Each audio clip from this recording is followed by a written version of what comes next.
He's such a little boodle today. He's calm because Mango's not here. Come here. I miss Mango. Hi, my little mamma mias. Your Cape Cod, I like it. Do you like my little orphan shoes? Yeah, I love it. Those They're are a bit cool.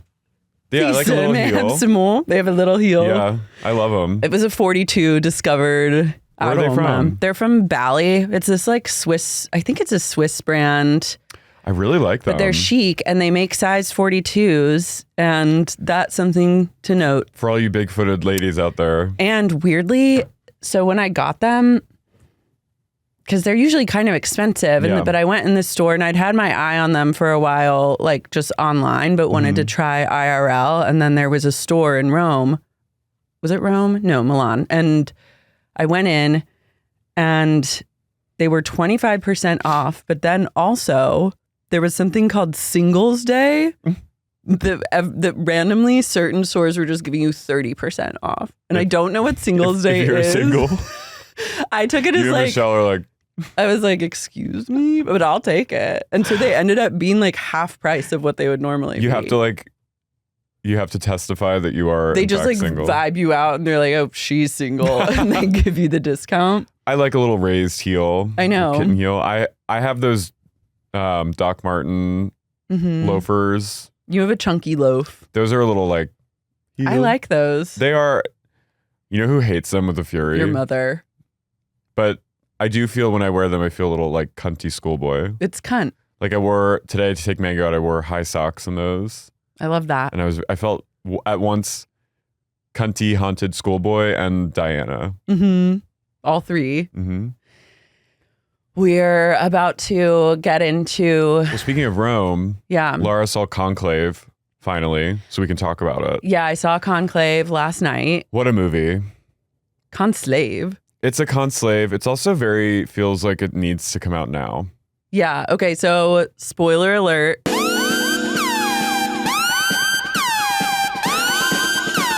For everyone, if you haven't seen Conclave and you don't want spoilers, Fast forward. Fast the fuck forward. And you'll see their timestamps for all you complainers.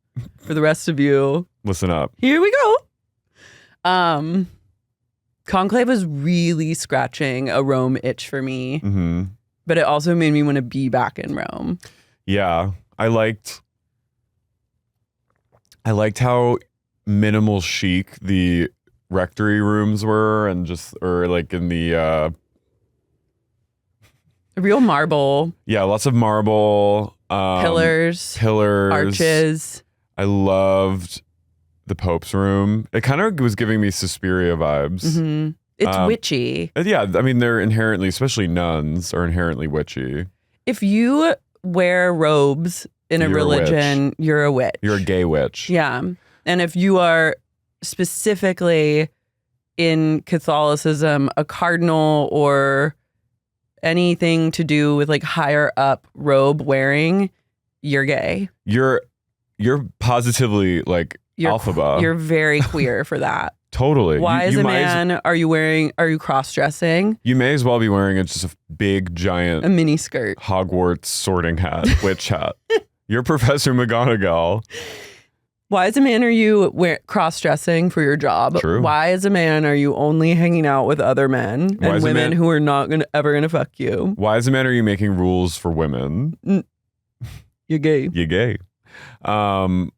So Conclave is like the Pope dies and then Ralph Fiennes who's like his second in command, like the cardinal. What did they call the like... Your Eminence? No, the tribunal. What is it called? The Conclave. Oh, right. Girl. So keep up. So he and Stanley Tucci are like the Pope's favorites. Yeah, but he's like the head bitch in charge once the Pope croaks, and then he has to host the conclave where all the cardinals from all over the world gather. It's cardinal all-stars, and they gather and they vote in the new Pope. Yeah, so they bring in, and like the front runners are Stanley Tucci, John Lithgow, who plays a quietly cunty part, and this true ham. Cardinal Ayame, like an African cardinal. Yeah, and then this kind of Italian ham, you know, the soppressata. A soppressata sandwich. He's a true scheming Italian piece of shit. And he's no one, Stanley Tucci especially, doesn't want him because he's very, anti-progressive. He hates gays. He's like, let's get back to the old days of Italy where we are hating gays and women, pretty racist, and pretty basically just like, let's get to a point of like, we're one step away from stoning women and gays. He's like, I miss the old me. Yeah. Let's get back to that. So but most of the cardinals were like, I feel you. Like, we're going to vote for you. But then this, mystery girl, she comes in. Fucking Farrah Fawcett-esque. This fucking bangs queen. A feathered bob of sorts. He is a strolls Mexican national cardinal who has specifically been cardinals of war-torn areas like the Congo and Sudan, and he's now the Cardinal of Kabul in Afghanistan, and he comes in as a surprise late entry to the conclave, and everyone's like, who is this fucker? He's gonna mess up they're positively gagged by him because he's gonna mess up the flow. There's all these alliances people are already making, like, but they're also like, where was he? Like, we never knew about this bitch. And that's because the Pope was like, we have to keep his ass a secret because wherever his ministries are, he's like in grave danger. And the Pope, we find out, has a vested interest in this cardinal, Cardinal Benito, and he's very much like, he had this secret friendship with the Pope, and the Pope was like helping him, kind of protecting him. So you're like, why is the Pope so invested in this person? He comes into play, and I knew from the beginning when she set foot in the fucking door. I knew he was going to be the winner. She's one to watch. Don't count her out. I had a feeling, spoiler alert, she ends up being Pope. The Pope, but like, they go through all these, like, they like are out cunting each other at every turn. Everyone's a bitch. Everyone's like trying to just like fuck each other over. They fly up a sister from the African parish that the African cardinal was like in charge of 30 years ago, who he had sex with and had like an illegitimate child with. And that scene was, actually weirdly beautiful when Ralph goes in to tell him he'll never be Pope. And they like... It made me like him because I was irritated by him because everyone... Basically, he was in the front running and everyone was he's like... He's also anti-gay. He's virulently anti-gay. Yeah. But he's African, so it would be like somewhat progressive and radical to have this like African Pope, but at the same time, he's like, gays should rot in hell. And then you find out that he like did this fucked up thing and has this sordid secret. Has like a 20-year-old son. And you're like, haha. But then you're like, wait, I like him. You're like, oh, love him. Well, he's a sweetie at that. This made me like many of those cardinals. Well, as soon as when Ralph, he doesn't put up a fight. Ralph says, he goes, you'll never be Pope. I'm really sorry. And he cries with him. And like, it's like the movie's all about men being really emotional and like unstable and unregulated and like absolutely basket cases. And like holding hands and hysterical. And then entering stage left or stage right. Which one? Stage left, you exit. Fucking Isabella Rossellini comes in. Sister Agnes arrives because there's the conclave is happening. And then the sisters chosen nuns from around the world come to basically like sweep up after the men and like make them food. They have to like set up a gorgeous breakfast buffet and be waitresses. But Sister Isabella, Sister Agnes, also has a vested interest in Cardinal Benito. She was close with the Pope too. So she's kind of like, she has an agenda. So you're watching her. She basically has like 30 lines in the movie, but she fucking steals the movie. And I'm like ready for her to get her Oscar nomination for like a 3-minute performance, like Judi Dench and she needs it. Shakespeare in Love. The way her curtsy shook the theater. Shook us all. We all, there were gasps. And there were many gasps. Yeah. So Ralph Fiennes is like, you're kind of like, is he a tattletale? Is he a narc? And then you realize like he genuinely... You're like, is he just a gay bitch who's ambitious and is trying to like cutthroat get to the top and be the Pope? Because he gets nominated without his asking. And then Stanley Tucci, who's very humble pie, I don't want to be nominated, blah, blah, blah. Please, I couldn't ask to be Pope. No one really liked Tucci though. He never really he never broke through in the votes. Well, you think he's going to be so anti-Pope. And then when Ralph Fiennes' name gets thrown in multiple times, you see Stanley being like, what the fuck? You're supposed to be writing for me. And you realize everybody wants to be Pope. Except for Ralph. And he genuinely doesn't. And because the Pope told him when they were like just having like secret Pope time. And they were JOing together. They were JOing mutually and like coming. The Pope told him, Ralph tried to quit during the mutual JO. He had a sort of crisis of faith. He was like, I really want to retire and like just like go live my life. And the Pope was like, absolutely not. Like, you're not meant to be a shepherd. You're a manageress. And he said, like, you're the manager here of Sir. You're the governess of Sir. He's basically the Wendy of the Lost Boys. It's like if Lisa Vanderpump died and then all of Sir had to gather and elect their new Lisa. You know who it would be? Who? Sheena. Sheena's the Stanley Tucci of the Sir Conclave. And then secretly the whole time it was Dodie. Lisa had it in. Or. Saucy. No. Raquel. Raquel comes back. Someone just said. Raquel comes back. Wait, someone just said Raquel. Andrew Steele, friend of the pod, said he heard Raquel is coming back. That's the only way to make it good again. But here's the Sir Conclave is that Raquel comes back. You think she's gone. She's back. She's Benito. Or Faith out of nowhere. They're like, or Faith would be great. Vale, Princeton. You have to like have someone. Laura Lee. Juilliard. She comes in. And Pope.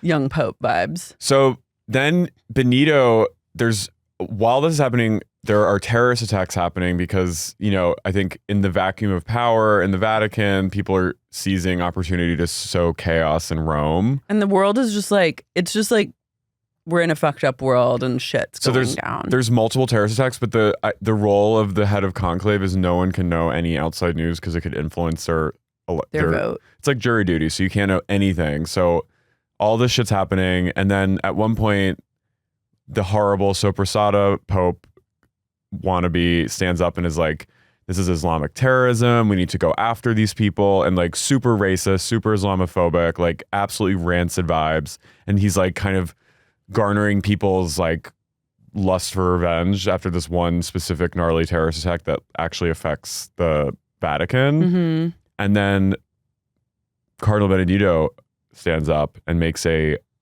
Oscar-worthy monologue about peace, and he's like, what do you know about war? None of you know anything about war. I've seen all you do is like eat salami and drink wine. Like, I've been in the Congo and I've been in these trenches. Literally flew from Kabul to here. Yeah, I've seen bitch. I've seen genocide. I've seen U.S. horror. Like everything. And don't you fucking start and say you're racist shit. He's basically just like plur, and everyone's excited about that. And then suddenly his name gets thrown in. And then he just is elected. He's the Pope now. And they ask what his name, because they all get asked, what would your name be? I didn't know that a Pope can you change your name and you get a drag name when you go full Pope. So can kings, like the royal, like Prince Charles, or like whatever. Well, no, but I'm saying like that type of royal, like in the British family, I think they've like Edward.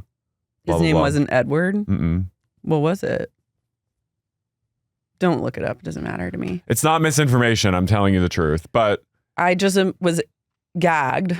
But he chose, like Ralph Fiennes is like, if I was Pope, my name would be John. I'm like, boring. That's why you don't get to be Pope. Then Benito goes, that's why you're a manager. I want to be named Innocent. Pope Innocence. That's literally chic. The most chic name ever. Like, that's so beyond.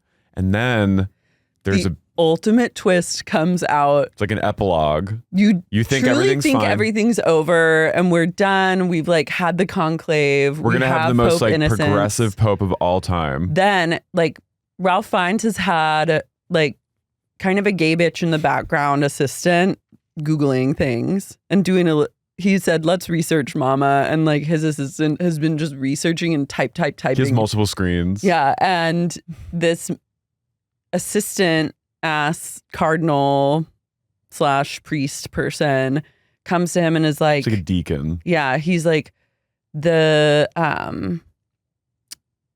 Innocents had been talking with the Pope about potentially going to Switzerland. Like he had some health issues and we don't know what he was going to go to Switzerland for. So you're like, but like, and then he's like, get to the bottom of these health issues. Then he finally comes back once Innocence is voted as the Pope. And he's like, I found out he's like, he was supposed to go to this clinic in Geneva and he was like going to go, like there's something amiss. And so you're like, oh my God, is this bitch like on heroin? Was she going to the insane asylum? Like what's going on? She have some terminal illness. And so Ralph Fiennes like storms into Innocence's lair where he's about to get robed up and like greet the people. And he's like, what's the tea, sis? And Innocence is like, I was going to go to Geneva. I decided not to go, but what I was going there for was to get a laparoscopic hysterectomy. He has a womb. And you find out he's intersex. He's intersex. Yeah, so he was born with 2 reproductive sets. So he's both, so he's male and female parts. And the Pope knew this, but knew how good and how he knew Innocence was the future of the church. So he was like... And he was like, if you want the womb taken out, if you want your uterus taken out, you can go. If not, like, let's ride. It doesn't matter. And Innocence chose not to because it says it's what makes him special. And it is. And it's why he sort of has a power over everyone, all the men, because he kind of embodies both male and female, like, energies. And Ralph Fiennes is truly gagged. And he's I know positively there's a spit taked. And there's a book. So I know later I read like this is all in the book. So, but I didn't see this coming, and it didn't feel like to me. And like, granted, I'm not like a trans person or like an intersex person. You're not. I'm just. Wait. This entire time, I literally thought you were trans. Well, I'm just saying I can't speak to, but in my watching it, it didn't feel like a cheap like crying game kind of like. No, it was not reveal. Like a gotcha. No, it was like this beautifully done and tasteful moment. And he's like, "Well, I still think I can be a good Pope." And then Ralph is like, "Yeah, you're the right one. You are the one." So Ralph keeps it a secret. Him and his gay assistant are going to keep it assistant. And then at the end, you just see him being like, my work here is done. I don't even necessarily think it's like a secret per se. I feel like it's like, this is just what it is. Like, because if people found out, like, either way, it's not a bad thing. And I think the fact that Innocence chose to not have the surgery because he was like, this is how God made me. And why should I change that? Like, I'm going to stay that way.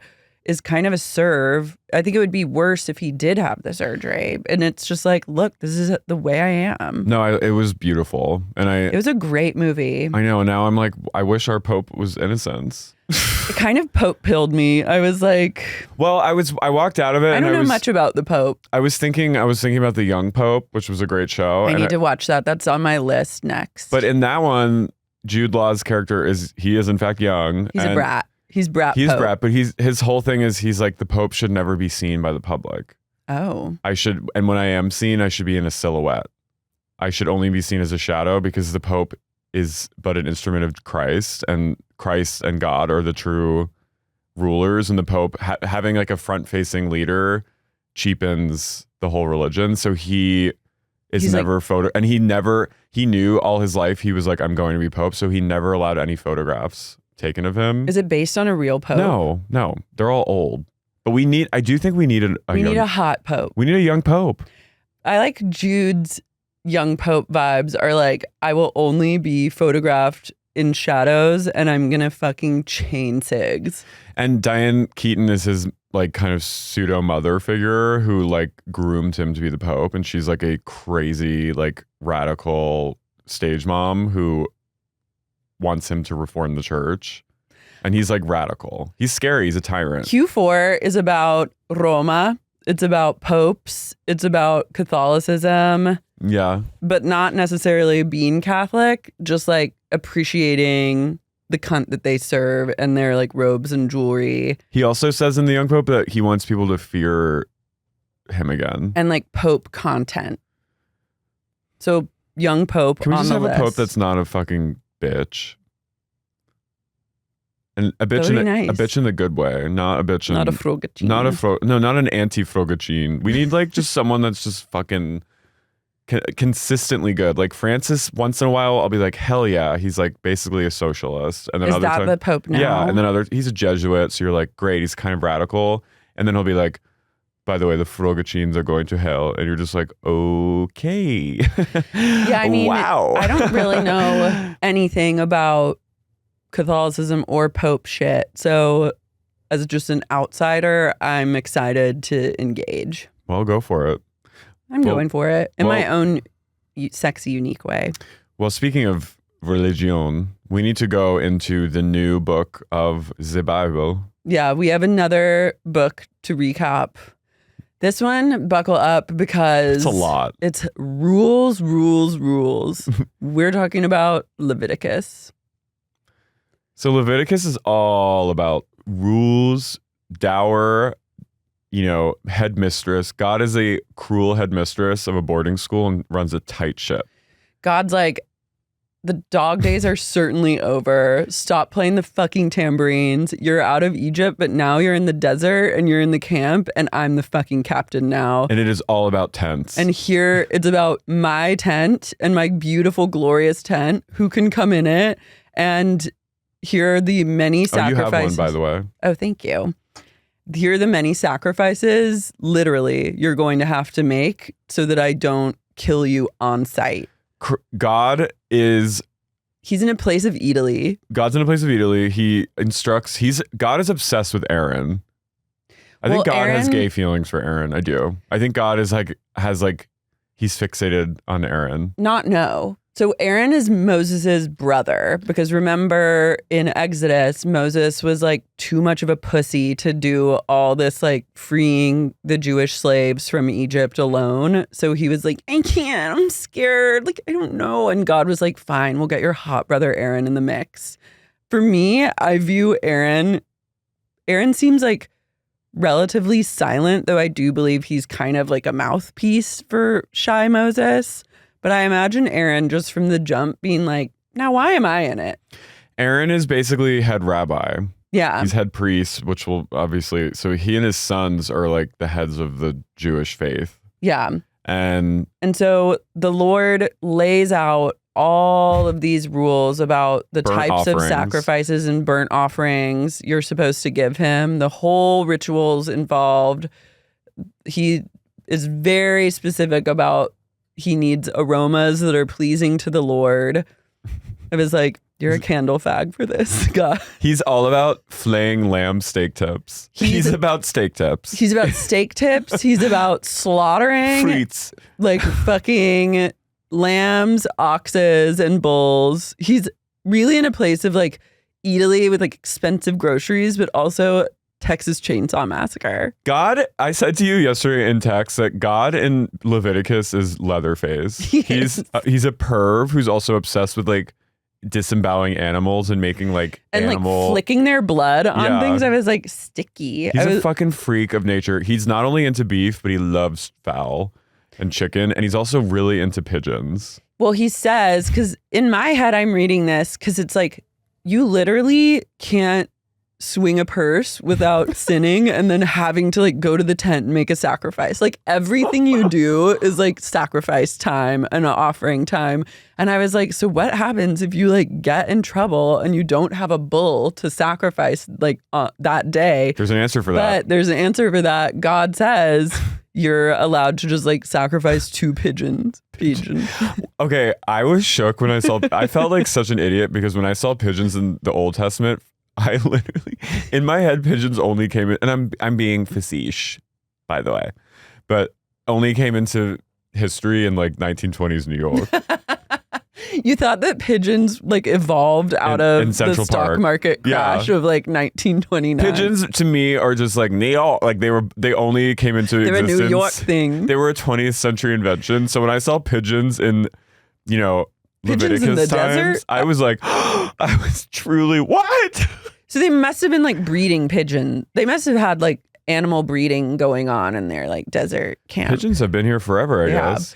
God is in his culinary phase. He's talking about unleavened cakes. He's really about like breads, certain flour, olive oil, but he keeps repeating like he does not want anyone to eat fat. But you're supposed to burn all the fat because he loves the smell of that. You never eat it, and he does not want you to eat blood. I know. God does not want anyone to be keto up in this bitch. He wants everyone to be He wants Aaron and his sons to constantly be spritzing blood around the altar, and also he's really into kidneys. I'm like, he's Dahmer. He's also into like waving around like a slaughtered breast of an animal. Yeah, I'm telling you, he's literally Leatherface, Texas Chainsaw Massacre, up in his room, Ed Gein, making animal hats. This is a weird era for God, because I'm like, we never had this type of like slaughter before in the Bible, and now you're going like full slaughterhouse. He went from like drag, like, because as I said, God's drag persona is a burning bush. Mm-hmm. And he went from being like Miss doing Bush. Shen Yu, what's that? Shen Yun and like Cirque du Soleil, like Wind and fire. Ribbon dancing. And then now it's all about like animal masks, making a mask out of a pigeon flesh. Also, like all of this like sacrifice and burnt offerings, to me as an outsider, seems very pagan. Yeah. Also, and I'm like, that's like what everyone was anti. So it's weird that you're like coming back around and making people like slit the throats of creatures, animals all day and all night. He also is into violent exhibitionism. Like if one of the priests, aka Aaron and his son, sin, they have to take a bullock, which I learned is a young steer, on the altar before the congregation, and slit its throat in front of everyone. And then I was like, the bullocks are like, now why am I in it? No, literally every animal is like, damn, I hope I'm born with a spot, because if I'm not, I'm literally getting my throat slit and my blood flicked on the altar. God is also not into defects. And I'm like, you're not a God. Then you're not really, because God's supposed to love everything. And I'm like, you're a fucker. Yeah, it's a little bit strange. You have to, only animals that are defect free. I'm like, what is your problem? So the good news though is if you're like really down and out and you don't even have a pigeon to sacrifice, you can just bring like grain. Mm-hmm. Smash cut to me just being like, damn, I'm hard up. Like, here's some grain, I guess.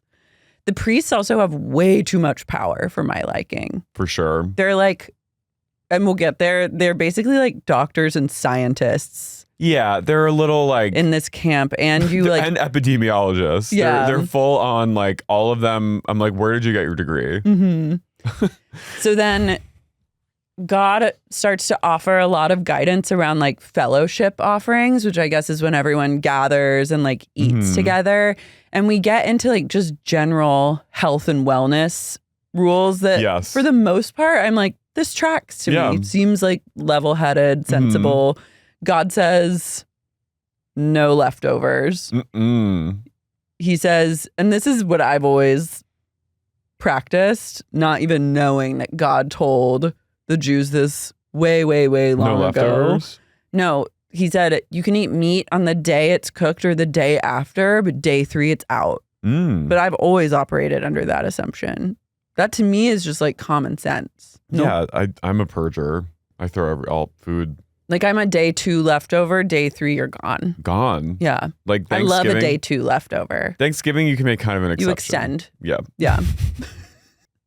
He says, and he says, by the way, Thanksgiving. By the way, for Thanksgiving, you can extend it. Maybe it's a Saturday at most. Yeah. Maybe Sunday. He's like, just make it into like a sandwich. Or something. Don't heat it up on the plate with everything. Just do a sandwich. Do a sandwich or cold soup. Cut. Yeah. Yes. You can't eat meat that touches anything that's ceremonially unclean. Oh no. Fine. Oh no. If an unclean person, and you'll discover there are many ways for you to be unclean. If you are unclean and you eat fellowship meat, you're to be like truly cut off from the group and outcast. If anyone touches something unclean then eats the fellowship meat, they're fucking out. You say you are eliminated. You are eliminated. God makes everyone gather at a big, huge assembly at his big special tent to anoint Aaron and like make Aaron the head rabbi, head honcho. Yes. And the assembly gathers. Moses washes Aaron and his sons and dresses them up in all the beautiful tunics. He takes pictures of their feet for God. They do all the Italy offerings. They do the wave offering, which is you cut off a ram breast and then you just wave the breast in the air. Yeah. And Moses takes like blood and puts blood on their right earlobes, their right thumbs and toes. Do you think God likes to see what a severed breast looks like being waved around? Like, this is where I'm like, you're demented. There must be some like cultural significance but I didn't get to the point where I was like looking that up. I was like, to me, this is reading as like God is just throwing things against the wall to see what people will do at this point. He's like, I've showed you all these miracles. Right. You've seen me part the Red Sea. Yeah. I got you guys successfully out of Egypt. I also sent a lot of plagues. You know that I can fuck you over so fucking bad if I want to. How far are you willing to go? Are you going to cut this breast off and wait? Oh, and wave it around in the sun. You forgot to do your wave offering. You're like, waving it around in like the blanched sunlight. Like that's literally horror. So Aaron and his sons are allowed to eat all the food that they like bring for the fellowship offering. I don't like that. That's not fair. We're all out here. Like, this is supposed to be like and then they have to stay in the tent for like 7 days. And get just sweaty, saturated by like meat sweats, and the meat smoke. So they're ushered out of the tent on the 8th day, and then they do all these like burnt offerings in front of the assembly of people, and God appears as his favorite drag persona, fire. And he consumes all the burnt offerings, and everyone's gagged. Everyone screams, falls in awe. It's like, and then they death drop to the ground, and God's like, yes, queen. And then Aaron's sons are so excited that they just like take some incense and they like burn. They're like, yes, we're all fucking slaying now. And they burn it in a thing. And God gets so angry that they didn't follow his exact rules that he burns them up in front of everyone. He burns them as everyone's reveling, like gagged in awe and like cosmic wonder. Nadab and Abihu go like, I want to try some. They get burnt to a fucking crisp, and everyone is literally like, oh my God. They're burned up hereditary style. So then, just when you think everything's like cool, we have like our head rabbi, like Aaron's really hot. We like did all these weird offerings, but like it God's here. He's a fire. They got a little too loose, and God said, you toast. And that's unfortunate because they were just really excited and they wanted to be part of it. I think that they were just like too gay. They were like, boo. And it's like God sparklers. Was like, they're doing sparklers. So. And then Moses goes, okay. He turns around and he goes, all right, let's get back to it. And so he orders their Moses cousins. Was like, this is what I was talking about. He orders, is it his children or it's their cousins who are Aaron's other brother's children? Yeah, Aaron's nephews. Moses is like, okay, get your nephews in here to come take these like toasted sons out of the tent. Because it looks messy. Yeah. Get them away, clear them out. He's like, get these crispy corpses out of my sight. They're offensive to God. And everyone's like terrified. They're like silent crying. And then he turns to Aaron and Eleazar and Ithamar, his other sons, and he goes, don't let your hair or clothes get messy or you'll die too. And they're like, okay. Basically, like you can't mourn because I think when you're mourning, you like mess up your hair and tear your clothes. And that's like part of the mourning process. But he was like, that's what men do when they mourn. He goes, lock it the fuck up. Lock it the fuck up. He goes, lock in homos. You can't fucking cry. And he goes, don't drink, no wine and no booze. Don't drown your sorrows in this tent or you'll fucking die too. Yeah. And Moses he goes, now eat the rest of the offerings. So they just sit there and they just gorge themselves. They don't eat. Yeah. They don't eat. And then Moses is like, Aaron, why didn't you eat the goat offering? And then Aaron kind of comes up with something that like, I can't remember his logic exactly. Like I read it over and over, but whatever he says gags Moses to the point where Moses is like, okay, fair enough. You know, a lot of, as I'm reading, especially Leviticus more than the others at least had some sort of narrative like through line, but there's like cool stories that happen. Leviticus feels like a dream. It's dream logic. It is. I don't like everything I'm reading. It feels like it's like dream rationality where he's like, eat all the food. Like you can imagine being in a dream and someone being like, what are you doing? You have to eat all the food. You know what I mean? It just it makes me think someone just and had your a trip. son's just burning up. Yeah.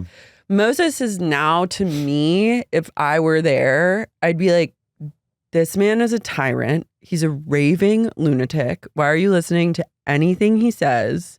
I'd kind of be like, I'd be getting some gaze and being like, we're not welcome here. Like, trust me. Yeah. You think this is bad? Things are just going to get worse. We got to get out of it. We got to like flee the scene. I feel like Moses is, to me, he's become sort of a supportive character. You like him? No, I don't like him. But I mean, I like that he got them out, but I feel like in this sense, the 10 Commandments and the end of Exodus, he's kind of like, he's drunk with power. He's drunk with power, but he's kind of like, to me, it's all about Aaron. Aaron's sexy. That we can all agree on. Aaron has like rippling muscular arms. Like I imagine Aaron is like 6'5" and just like stacked like Joe Manganiello vibes. He does look He's like him. That's who I picture when I think of it, hot Aaron. In True Blood. And God knows like the only way these people are gonna fuck with what I say is if I let hot Aaron be the head rabbi. And Moses is like, who would he look like? I've seen a lot. When I was in Rome, I saw a lot of renderings of Moses. He's just like an old man. Yeah. So then God gives everyone food guidelines. Yeah. Which are... He gives them animals that they can eat that are on land. He says, you cannot... Here's what you cannot eat. You cannot eat camels. Fair. He specifically says no hyraxes. And I was in a state of tears. God was on... Do you know what a hyrax is? No. Okay. Hyraxes have been trending recently, and I was like, God was really on the beat with this hyrax rule. Oh. This is a hyrax. I go, don't worry, I won't eat it. You didn't like their yapping. He said, let them yap. Don't eat them. Don't fucking They're eat too them. cute. Look, hyraxes are where it's at these days. They've been like very popular on TikTok. We get the picture with hyrax. But I just wish you were more excited about the hyrax. I am excited. I like that he's like sparing. I like that he's sparing cute animals. Camels to me are cute. Well, yeah, and also like I don't want to eat a camel. No, they're great. Where's the meat? It doesn't look like very meaty. No, they're kind of like heroin bods. Yeah, but no rabbits. No rabbits. Which I'm like, that's fine. I have eaten rabbit. It doesn't do anything for me. No pigs. Kosher. And that makes me really happy because I was at a wedding recently on a farm and they had live pigs in pig cages. Roast? No. Oh. It was a sanctuary. But they had pigs in little cages that were just chilling and they were so cute and so smart. And now I'm like, pigs are dogs. I still will eat pigs, but the gag. But it made me really emotional. Because when I'm confronted, I'm such a fucking fake ass because I'll eat meat still. But when I'm confronted with the creatures, I get really depressed. I know, it's sad. It's really, I have to really just sad. I have to have like cognitive dissonance because I do love bacon. Yeah, of course. And I love cured meats. Like there's nothing better than like cured pork. But pigs are really smart. Pigs are special creatures. They're really intelligent. They are. You can eat anything in the water that has fins and scales, which is chill. No eagles, vultures, hawks, owls, gulls, osprey, heron, stork, or bats. And then he gets into ground dwellers. He unclean or weasels, rats, monitor lizards, which I'm like, monitor lizards are the scariest thing to me. What are they? They're giant lizards they're basically like Komodo dragons. Also, like, you don't want to eat that. That's like very like Gecko? No thanks. No geckos. And if any of these ground dwellers touch items or cloning or like Tupperware, leave those on water until evening and then they'll be cleaned. Yeah, if they like die in something, you have to like figure it out. It's basically sanitary. Yeah. The only acceptable insects are crickets, locusts, katydids, and grasshoppers. It's also kind of ahead of time because I know. That's what they're saying. Like when food runs out, we should be eating like crickets. Yeah. God goes full OSHA at this point. And he's like welcome to your OSHA compliance meeting. Like you all have to pass this course in order to like stay in our desert camp. He gets into women and reproduction, and as soon as it started, I went, "Oh boy, here we go." Here we go. He's like says a bunch of shit about like women being unclean after childbirth. Well, there's a thing that I watched Oprah go. It was a special she did where she went into like a Hasidic community in Brooklyn and kind of like learned about. She was like, Orthodox. "What's up with you guys?" And this thing that I thought, and I think it's done in Sex and the City when Charlotte becomes Jewish. It's called a mikvah, and you go when you're on your period or like after childbirth, and after a certain amount of time, the woman goes to this place, and it's basically like a spa, and she goes and like cleans off in this certain water that has to be like from like a natural, like a pond or a river or like, you know, whatever. And she bathes off, and it's like a cleaning of like the cycle. Yeah. And it seems really like peaceful. I love that. I mean, I think generally like the way I took this like childbirth thing was like, don't like don't get up in a woman's pussy for at least 7 days. Give her a break. Give her some fucking time to just process things. The boy has to be circumcised on the 8th day. But then after she's clean and pure again, guess what? She has to bring a lamb and pigeons, and make a sacrifice for atonement. I'm like, what did she do? When a woman gives birth to a daughter for 2 weeks, she'll be unclean. Yeah, she's a little more unclean if she has a daughter versus a son. I was like, all right. And she must wait 66 days to be purified. Then they get into like skin problems and skin diseases. So this is basically, I'm thinking some of it is like STDs, because he's talking about discharge, and like it's basically, to me, I feel like God was talking about gonorrhea. I think it's like STDs, leprosy, weird boils. I was also like, you're really fucked in this era if you have cystic acne. Because it could be leprosy. They could just, even if you just have an unfortunate amount of pimples, you could end up getting like really screwed. God also has a real issue with male pattern balding, it seems. He's okay with being totally bald. Oh, really? Yeah. I read that wrong. You read it wrong, because I really tuned into that. Maybe I just saw what I wanted. I saw what you wanted to dysmorphia see. Where I was like, oh. No, because I was like, you did. Because I did. I was like, ooh, this is going to set Carey off. And then I was like, no, he was actually like chill with balding. But he's talking about like scalp skin conditions. He's talking about like psoriasis, I think, and like. But so the priests, like we said earlier, Aaron and his sons are now doctor, and they have to go get inspected by Aaron and sons, and if they are seen to have any kind of like STD, skin, whatever, they are to be shouted out by everyone in the community, unclean, unclean. No, they have to. If you get flagged with a defiling disease, you have to wear torn clothes, mess up your hair, cover the lower part of your face, and you have to cry out, unclean, unclean.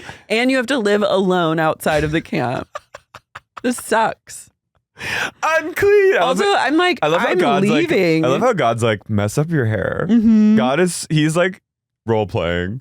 It's basically like in, you know, some kind of like dare play where it was like someone getting addicted to drugs and then like living on the streets, and like they show up and like their depiction of that is like their hair's all messed up and they have like soot all over their face. God is basically like, just mess up your hair a little. Tear your clothes. Tear your clothes. So then you have to like cleanse your way back after being diagnosed with a defiling skin disease. At this point, I'm like, if you just humiliated me, like there's no bouncing back from like messed up hair, torn clothes, half covered face, going through the entire town of everyone you know who knows you, going unclean, unclean. Performance art. Going to live outside of the camp. Like, I'm not coming back. You know what I mean? No, they don't want you to come back. No, but they do, because then God's like, well, if you want to come back, here's how you like cleanse.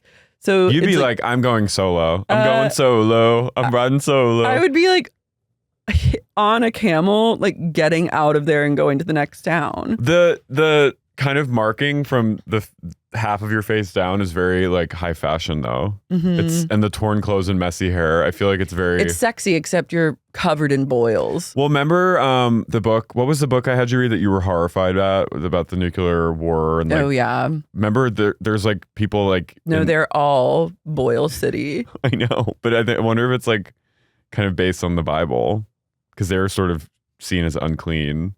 Well, I think if there's a radiation, like if that to me was like you've been burned.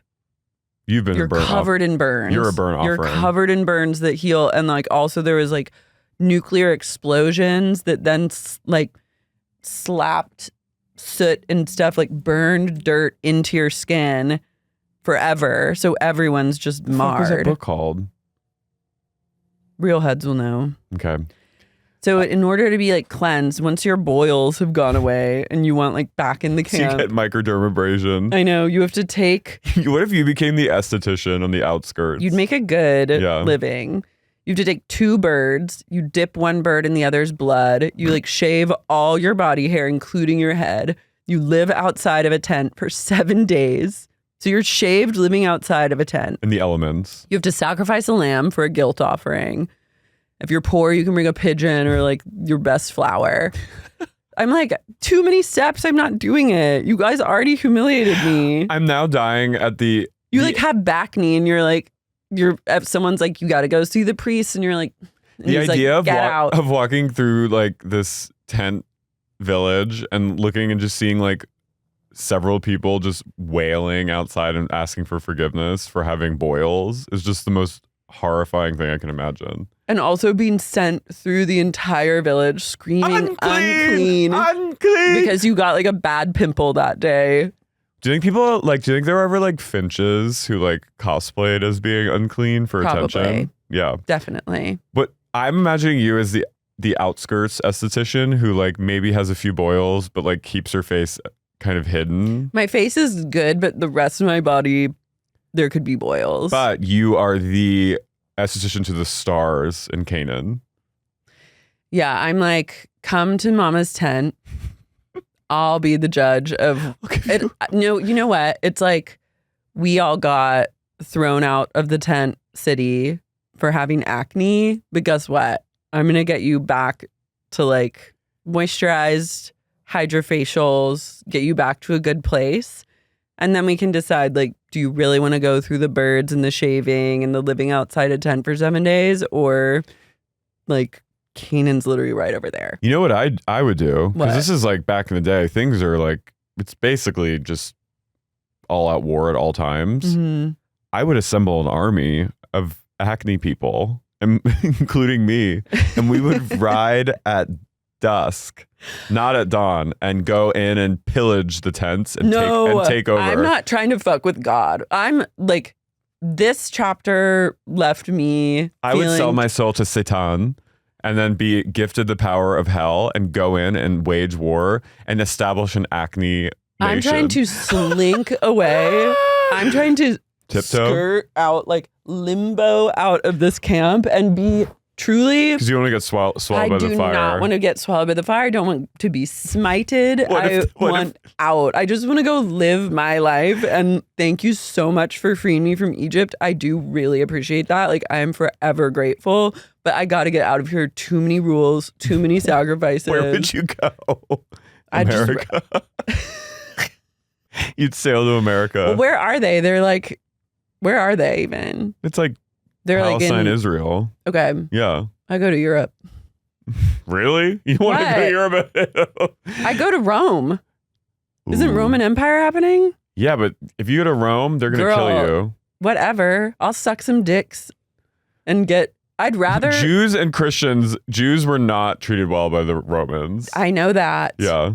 But couldn't you just be like, I'm not Jewish. I don't know what you're talking about. But they'd be like, who is this Boyle's queen? I'd be like, look, I'd work it out. Look, cut me some slack. Oh my God, I love it. I don't know where I'd go. You don't have you don't have a lot of options, especially as a woman in this camp. There's people literally spiking impaling a severed breast and waving it into the sun. Yeah, I guess your only options are like to go back to Egypt, where you're probably hated and will certainly be enslaved, though there is a chance that people would be so afraid of you that you could like get something out of them. Or you go to like the Roman Empire and try your hand. I would become like I'd become a tent. I'd become a wily old coot. Like live in the wilderness. I would just become like an urban legend, and I become so devoted to God, but doing it in my own way, where I would just be screaming all through the night and like self-flagellating. I think you're not allowed to do that. You'd get in big trouble for that. He says that later. Fucking Catholic ass bitch. So God goes through all these like the mold regulations. I was like, wish my landlords would read this. He said, when you enter the land of Canaan, which I'm giving you as your possession, I put a spreading mold in a house in that land. And he's like, find out which if your house has mold in Canaan, here's what you do. And then gives you like tons of mold tests. It's fair. He gets into discharge. He hates discharge. Gonorrhea. He gets into semen. If a man emits semen, he's unclean and has to bathe his whole body. If he like humps a pillow and cum gets on the sheets, everything's unclean. You've got to bathe it. If he does it with a woman and he comes in her, they both have to bathe and will be unclean until the evening. You're not allowed to touch a woman on her period, which I can get behind. But unfortunately for my heavy flow, unregular queens, my crimson sisters, my crimson queens, if your period lasts longer than 7 days, guess what? You're unclean. Damn. He establishes the Day of Atonement, which is Yom Kippur. He says again, do not eat blood. Yeah. I guess that was probably happening a lot. Yeah, I think people were like blood hungry. Vampires a little? I think like iron deficiencies? I think people just like fucked with blood heavily, and God was like, I don't like this, no blood. But see, he's squeamish about those things, but I go back to the severed breast, which is the most demented thing I've ever heard. He's okay with people waving around like... And flicking blood. And like putting blood on someone's earlobe and their toe, but like... Yeah, the toe thing, I was like... Drink a little blood and it's curtains for you. Then he gets into rules about like sexual relations and things. No one is to approach any close relative to have sexual relations. I am the Lord. Lot's daughters, I'm looking right at you. Do not dishonor your father by fucking your mom. You can't fuck your mom. You can't fuck any sisters, brothers, stepmoms, or step siblings. No nieces or nephews. Don't have sexual relations with the daughter of your father's wife. Born to your sister. Don't have sexual relations with your father's sister. No aunt fucking, no uncle fucking. No in-laws. No in-laws. No period sex. No neighbors' wives. Yes. And no having sex with men if you're a man.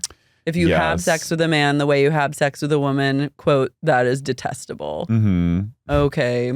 But I guess you can just have lesbian sex. Yeah, women that was fine. Lesbianism never gets talked about. I think women were so low in the totem pole that wasn't even conceivable. No, God's like, what? They don't fuck. Yeah. Moses is like, I'm telling you, women are out here fucking. We've got 2 women living together in a tent, and they own an antique store. They're sisters. They're just friends. They're friends. Zero fun in the camp. Don't have a threesome with a woman and a daughter. Well, and her daughter. Yeah. No animals. That is wickedness. Fair. Says. Yeah. No animal fucking. He says, do not curse the deaf or put a stumbling block in front of the blind. Who's doing this that he has to say that you can't do that? Who's like out here in the camp fucking with deaf and blind people? I think there were probably quite a few. I don't think this place was like, I think this place was probably fairly ableist.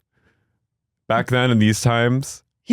But out of one side of his mouth, God's like, just there wasn't like disability and stop awareness. Tripping blind people. Like, you're not allowed to do that. But also out of the other side of his mouth, God's like, literally not one single disabled people is allowed to like approach my special tent. No, I know. God is a fucker. He says, don't wear clothing woven with 2 different kinds of material. Okay, Project Runway, fucking Heidi. He also... What God hates more than different, very like clashing thread is spiritualist women, aka sorceresses. He hates. a psychic not woman. like psychics. Don't seek them out, he says. Mm-mm. I rule you. He says, love thy neighbor as thyself. Mm-hmm. No tattoos. Don't cut yourself. No cutters. No cutters. No self-flagellation. Don't make your daughter a prostitute. Mm-hmm. No medium. Tamar's like, Me. No mediums, spiritist, or seeking out omens. mm-hmm.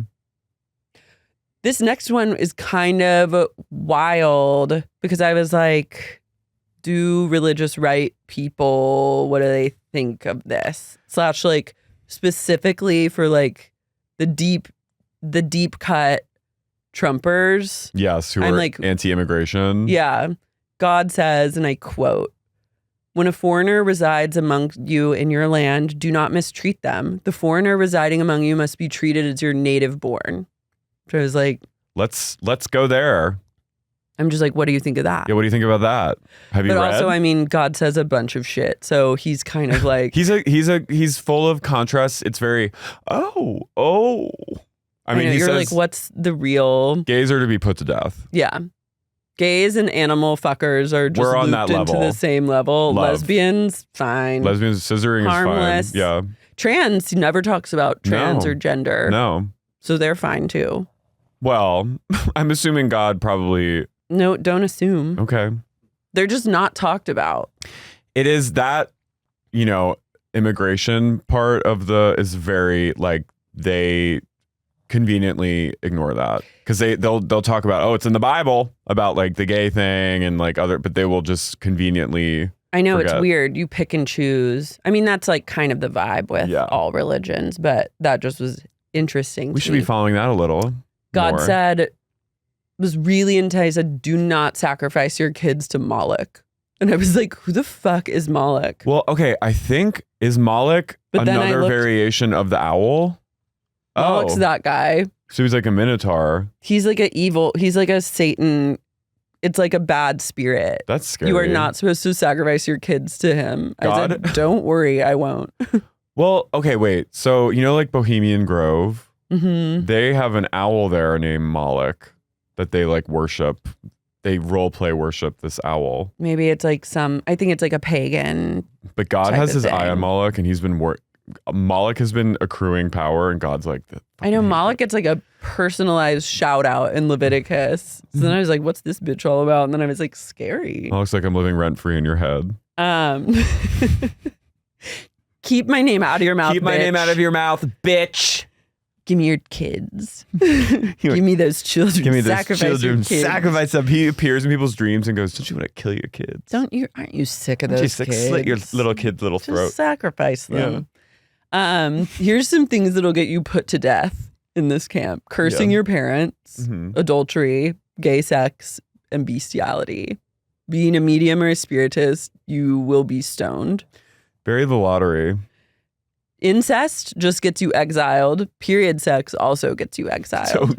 So fucking someone else, but you're both men, gets you killed. But you can fuck your sister and they're like, all right, just leave. Just leave. Yeah. Cool. Period sex. Period sex, you're cut. Period sex is on the same level as incest. Incredible.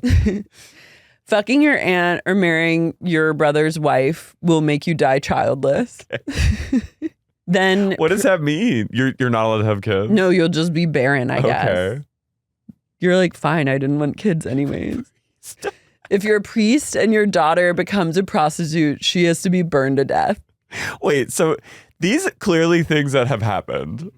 Yeah. Like these are clearly things that happen. And it's like the reverend's daughter who just went a little, she wanted to be a little too rebellious and she got out there. Like these are things that clearly were like in communities happening. So like this, like someone, I think the Torah and like most of these books that also, they're the Old Testament, but in like Judeo-Christianity or whatever, but they're also like the Torah. I think were written by a collective, like it was like a lot of people just like contributing to them while Jews were like exiled during like the Babylonian War or something like that. Yeah. So I'm like, okay, you're writing this years and years after the fact. It's just like a collective of people just kind of like throwing stuff in there about like what happened when Moses did this thing. And then at this point, they're just like throwing these rules. They're like, guys, anything else? Can we talk about Moloch? Yeah, we'll fucking talk about Moloch. We'll put him in. Okay, I'm just making sure. I'm just making sure, like, Moloch's really important. You keep talking about fucking Moloch. And then they're like, make sure, like, no blood. No! They're like, gays, we hate them. Okay, like, we'll put the fucking gay thing in. And then they're like, I'd go out to the banished esthetician's tent if I was a gay and be your assistant. You'd give me shelter. I go, get in here. Come. I collect all the gays. I'm like, just say you have acne, go to the priest, come to the edge of town, and we'll party. Come to the edge of town, Come please. to the edge of town and party with me. We don't have to go back. If you can go through all that bird killing and shaving. But like, let's just vibe out here. Okay. I'd be like a little bit Burning Man outside I would go the full camp. Burning Man. Yeah. So, yeah, priest's daughter, you're a prostitute, you're burned to death. That's so fucking weird. Priests also must marry virgins. And then God goes 0 disabled people are allowed to present any food offerings.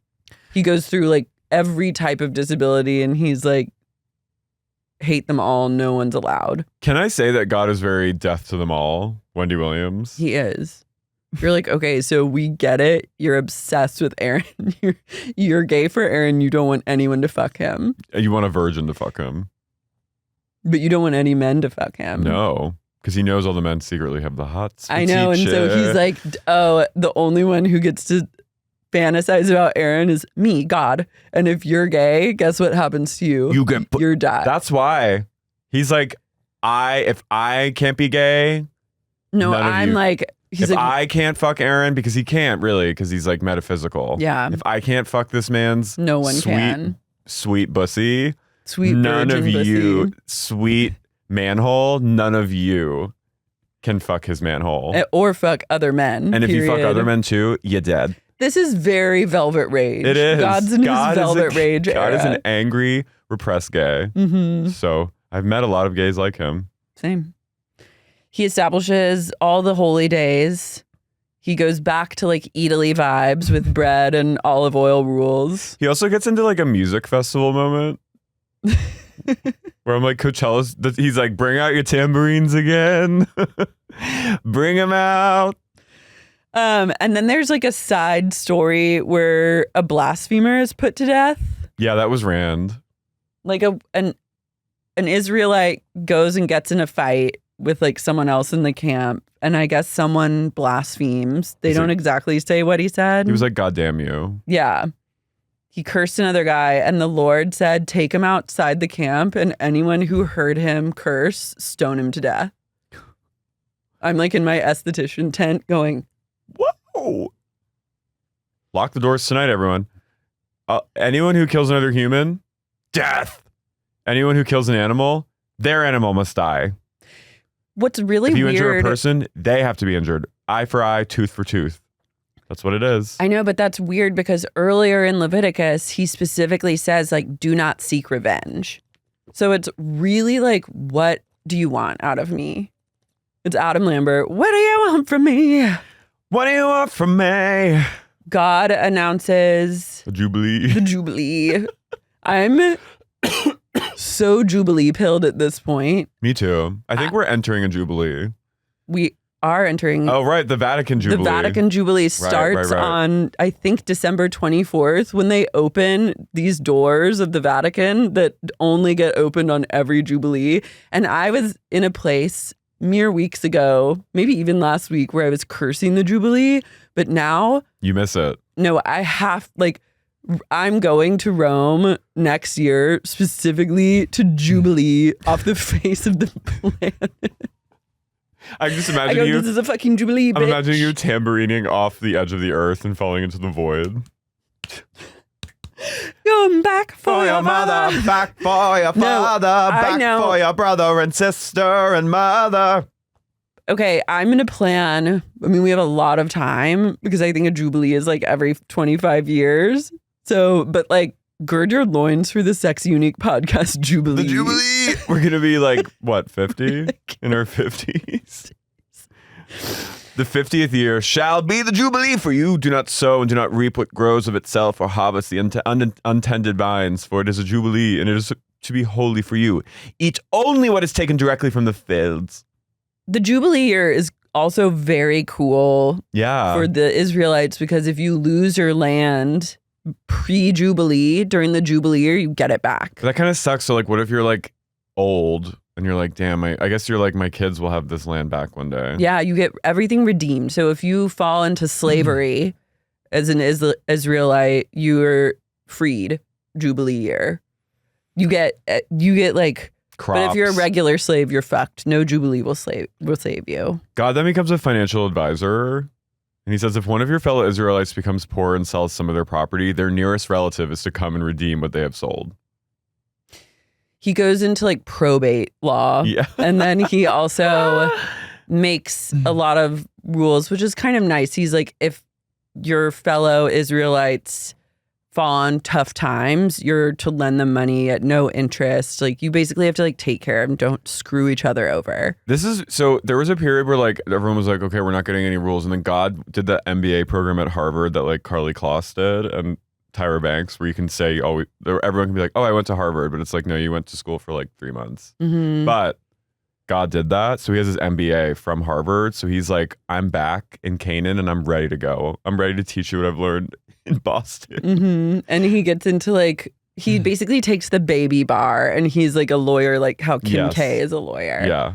I'm going to read from Leviticus. She pass the baby bar? I don't know. I haven't kept up with her. I don't really care. I'm kind of done with her. Yeah, me neither. Tool. Leviticus 26 gets really scary.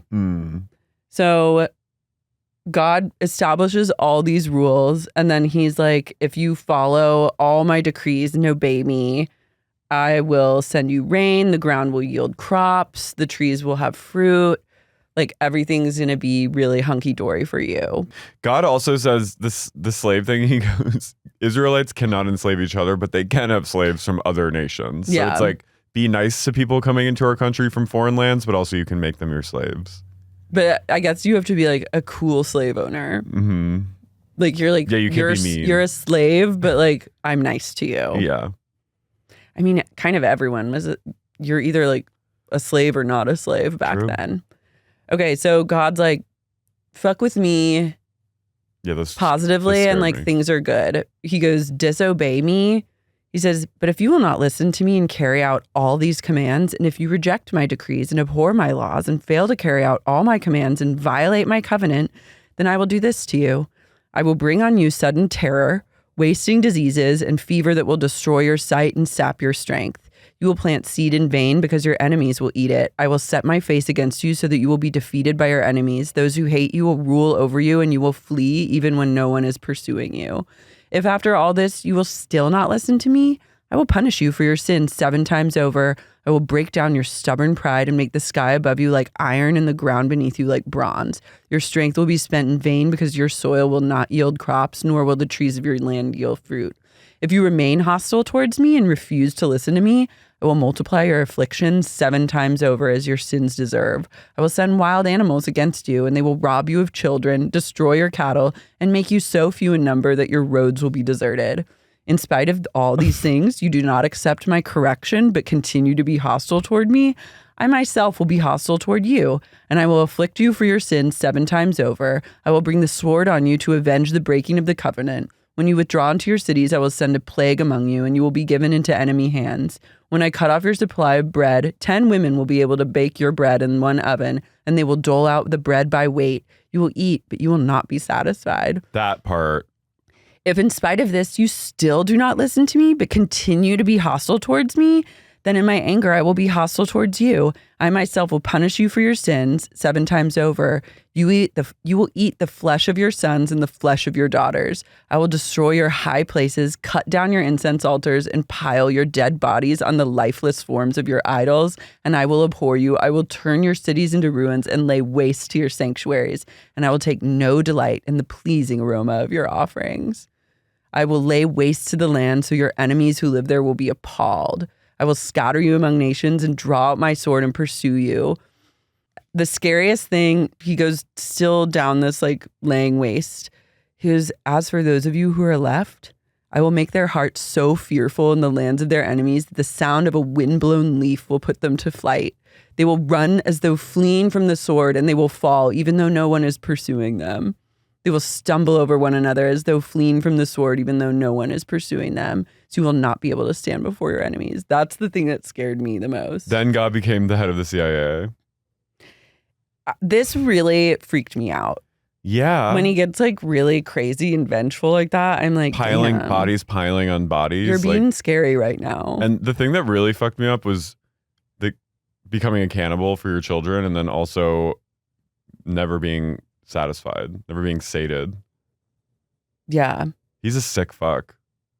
But I'm also like, I love if you can't, you just like have to either be cutting off a breast and waving it in the air, sacrificing pigeons and like cleaning yourself. You cannot just get like, you can't suck and fuck. And then if you do any of those things and disobey, you're going to like eat your children. Mm-hmm. I don't like that. No, God is a vengeful. But this is also like such good propaganda for what comes later in the New Testament, because basically the New Testament is like Jesus is the opposite of this. And if you just believe it, that Jesus died for your sins, you don't have to worry about scary God. Mm-mm. You're just like good. So I was like, I see exactly what you're doing. It's manipulative. I think God went to like CBT. I think God got like cognitive behavioral therapy and like really worked some shit out for when Jesus came. Well, then God was like, I've gone a little too hard. He was like, to his therapist, he was like, I was thinking about how I was during like Leviticus era. It's like, I really am not proud of those moments. And the therapist like, look, it happens to everyone. It's hard to be the CEO of the universe. Can't you imagine like a slow push in on God as he's saying this directly to camera? And I love how he keeps reiterating, I will punish you again. It's like, we know. He goes, and if then you're still hostile towards me, it's very Regina George. Yeah. But it freaked me out. It makes me feel superstitious. Yeah, I don't like it. God's a scary, scary person. And then he gets back into like, he's like, okay, so let's talk about housing. He's like, he gives you like a lot of housing regulations and like devoting things to the Lord, etc. I was Googling like the currency that he mentions, like shekels. Shekels would be 26 cents today, which I'm like, one shekel? That's expensive. I know. 1 shekel's 26 cents. US dollar, 26. Like a quarter. 0.26 of the US dollar. I was like, damn, it holds up. You're as rich. It holds up. I guess you just hope to like, your best bet as a woman is to maintain your virginity and marry a priest. Yeah. That's like the only thing you have going for you. Your best bet to be for a man is also to be a priest. Yeah. Like certainly just to be as devoted as possible and appear devoted. You're constantly unclean and you're constantly sacrificing and making burnt offerings. Also, God's very tell, not show. Do you know what I mean? Mm-hmm. Like, this is a tell moment. Well, it's very like he wants this version of God is very, you could be doing all this stuff and not believe in God. You're just afraid. Yeah. And I'm like, do you really want people like that do you want people participating in your faith? Like, I only want fans, like true fans and stands. But God is like, I actually want everyone to be like afraid of me. But at the same time, it's kind of smart to, if you're really like, you can condition and terrorize people so much that they like think that it's good. You know what I mean? Mm-hmm. He's like breaking them down slowly. Yeah, I don't vibe with this version of the Lord, capital L. Look, he was going through a really hard time. He was discovering his sexuality and before gays come out, they're really angry sometimes. This is that moment. He has a lot of gay shame in this chapter. Yeah, in this book. Before I came out, I was at a Dave Matthews concert with a little drawstring backpack on, blackout drunk, running around screaming, my mom thinks I'm gay, and like weeping. Oof. Okay. And like raging. This is God's version of that. This is God's version of being at the DMB lot, doing whippets with my sister's enemy from high school and being like, my mom thinks I'm gay, and her being like, oh my God, what? My mom literally, before I left for that date, she was like, are there going to be girls there that you can talk to? You're like, yeah, it's a Dave Matthews Band concert. It's like the straightest thing you can engage in. But also maybe a little gay. Yeah, but I was like, of course. And she was like, well, are you going to like talk to them? And I was like, Mom. And then I went and I was like, oh my God. That was God. There's like pictures of me. I don't remember. I was completely blackout. And there's like pictures of me. I want to see these. In a group photo with my college friends and me going, Matt was there. Yeah, I mean, do you think that the anti-gay stuff is reactionary to like how everyone else was at that time? Because it was mostly like, I think pretty much every man fucked men. I think there was like in Egypt and in Rome for sure. Maybe it was like we do things a little differently here. Like male friendships were celebrated. I mean, Alexander the Great were more important than your relationship like with your wife. Like a woman was just like a tool to use to have a child. She was just a hole to like fuck and then have a kid for you. But like the real people that you were invested in on like an emotional and physical level were men. Wasn't Alexander the Great's like great love his childhood best friend? Probably. That guy, what was his name? He like died and he like loved him.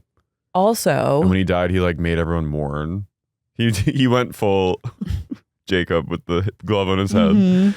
But also like if everyone's now, all the Israelites are like sequestered in this camp and they have to figure out, okay, we have to like populate, like we have to keep the population growing. That's a good point. It does really serve you to have a no gay sex rule. Well, I'm trying to just think like back then, why there was would scarcity, something... There was probably like, we need to ensure the future. Like we need to kill gays because we have to make sure that people are procreating. And if everyone's too wrapped up in having gay sex, like maybe we'll lose our tribe. They were all like, it's just too good. We have to quit you. We have to just make it stop. The only way for them to quit it was to put us to death. Yeah, stoned. Leviticus, Anyways, much to think about. Wild. Yeah. I don't love it. I didn't love it, but it was more... It's interesting. It was more fun to talk about than Moloch. It was more fun to talk about than I was expecting it to be. Yeah. I was expecting it to be sort of dreary. As I know some of you listening already think it's dreary, but... it was kind of fun to talk it out. We worked it out on the remix. We did. I'm literally afraid of being smited. I'm a little come get me. You're like, I'm past that point. What are you waiting for? I'm literally, what are you waiting for? Yeah. I've seen hell. I've seen death. I'm scared. No, I haven't. I'm a little. Why are you scared? I don't know. It's just that latent. Girlfriend. It's that latent like Christianity thing. You know. I'm scared, but I'm also not. Catholics are less fire and brimstone, I think, about the end. Like Catholics, we talk less about the end of the world, I think, than like your people. Yeah, Baptists are like really intense. Like Catholics, it was we like talk about like the afterlife. But you have like purgatory, right? Yeah. It's like hell. It's really binary. Anyways, let's shout out our cult members. Our anti-Molochs. Our Molochs. Let's shout out the children we're going to sacrifice to Moloch later. Yeah. Ash Kelly, you are sacrificed. Your blood is spilled. One of the dolls bleeding all over my Moloch altar. Teddy the Schnauzer and Tony and Mango's cult. I'm sorry, you're a dog, but to Moloch you go. Delisle Alex. Moloch. Makeup Fresh. To Moloch. Obviously you're getting sacrificed right to Moloch. Emily Vaughn, bleed out. Gina Sapienza, we've slit your throat. Sarah Liz Boston, to Moloch you fucking go. Lucy from London, a little geographic diversity. Moloch loves that shit. Brooke Johansson, slice and dice. Lilia Farrell. It's your girl BB, bleeding. Gird Queen of Brooklyn, FK, you're sacrificed to Moloch. Danielle from the Brim. Fire and brimstone, to Moloch you go. Mazel tov lols. Couldn't lol hard enough, Moloch claims you. Mary, you're safe. for now. Katie Sulin. Moloch. Mike Earhart. Moloch. Matthew Thomas. Moloch. Owsley Robinson. Moloch vibes. Cheeseburger Bay, absolutely Moloch. Kathy West, Moloch. Kit or Moore and Orlando, both Moloch. Patron of the Farts, certainly Moloch. Moloch. Nick Sedaris, Moloch. Mr. Nick Brandon. Sedaris But God love could you. give Aaron a run for his money. Yeah, I know, for real. If we're going to put you on the sacrificial altar, but God might see you and say, get in the soup. Let's talk in my tent. Mr. Brandon Moloch, Emily Moloch, Kim Lucas Moloch, True from Toronto, you can say. You can say. Because we had a good time in Toronto. We did, but you're on our don't watch tell list. anyone that you're gay because you'll get taken to the edge of town and stoned. Katie the Sup lawyer. You're going to need a lawyer because you're about to get sacrificed. RJ, certainly. Stoned. Modern Counseling, McLean, Virginia, absolutely Sacrificed. Jeffrey Pradama, you're safe. Stoned. We'll see you for next books, the Book of Numbers. Well, we don't know if we're doing numbers yet. Yeah, we're TBD on numbers. We don't know ahead. what's next, but trust it's gonna be good. Bye.